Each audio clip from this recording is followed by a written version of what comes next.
മിട്ടുയെ കുറെ സുന്ദരിമാരുള്ള ഒരു കല്യാണത്തിന് പോയാലോ? ഓ, ഒന്ന് രണ്ടെണ്ണം കൊള്ളാലോ മൊയിലാളി. കൊള്ളാം. വഴി നിയന്ത്രിക്കാൻ ട്രാഫിക് പോലീസിനെ കറക്കിണ്ടാ. മിട്ടുയെ ഒരു ജ്യൂസ് ആയാലോ? അങ്ങനെ ഞാൻ എന്റെ മുതലും ജ്യൂസും മുത്തി നിൽക്കുമ്പോഴാണ് ദൈവം വന്നിട്ട് 1 കമത്ത് 2 കമത്ത് 3 കമത്ത് 4 കമത്ത്. പോട്ടറ മിട്ടോ പിള്ളേരല്ലേ ദാഹിക്കുണ്ടാവും. അതൊക്കെ ശരി മുതലാളി. ആരത് വെൽക്കം പറയണോ? അല്ലല്ലോ, പെണ്ണിന്റെ വലിയപ്പന്റെ മോനല്ലത്. മൊയിലാളി ഇവനാ ചേച്ചിയുടെ മോത്തൊക്കെ തോന്നണല്ലോ. ഇവന്റെ ചെറിയ ചിറ്റാട്ടെടുത്തു. ഇല്ലട മിട്ടോ, കലിപ്പില്ല. ഇതൊക്കെ നമ്മുടെ ആൾക്കാരല്ലേ.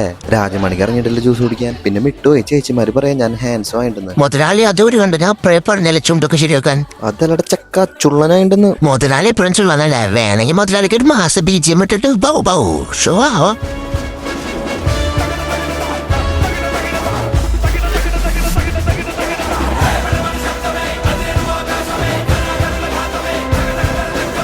മുതലാളി ഷോ കുറച്ച് മതിയായിരുന്നു. എത്തിച്ചിരോ ഓവറായ ഈ എന്റെ നെഞ്ചത്തി കയറേണ്ടത് ഇവരുടെ നെഞ്ചത്തി കയറണ നീയെ. പരസ്പരം ഓർക്കുമ്പോ മുത്തോട് മുത്തോക്കാൻ നേരില്ല. എന്നാലും ഒരു വാരി കൊടുക്കണ്ടോ അവന്റെ സ്നേഹം നോക്കിയേ.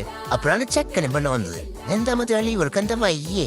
മോനൊന്നും മിണ്ടാണ്ടുന്നത് ഒരു മാസല്ലേ. ഇവിടുന്ന് അങ്ങോട്ട് തുടങ്ങി ഡാൻസുകളുടെ പൊടിപ്പൂരം. അതിന്റെ ഇടയിൽ ഒരു ബ്രേക്ക് എടുത്തിട്ട് തീയും കൊളുത്തി കേക്കും വെട്ടി. ഈ കൊച്ചിന്റെ കണ്ണിലത്തെ വാലിപ്പൊ നമ്മളെന്നെ കുത്തു.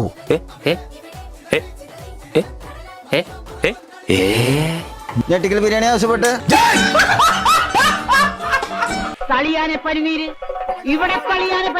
മുതലാളി ഇങ്ങോട്ട് നോക്കിയ ചന്ദനൊക്കെ ചപ്പാത്തി വരുത്തണോട് പെടുത്തുണ്ട്.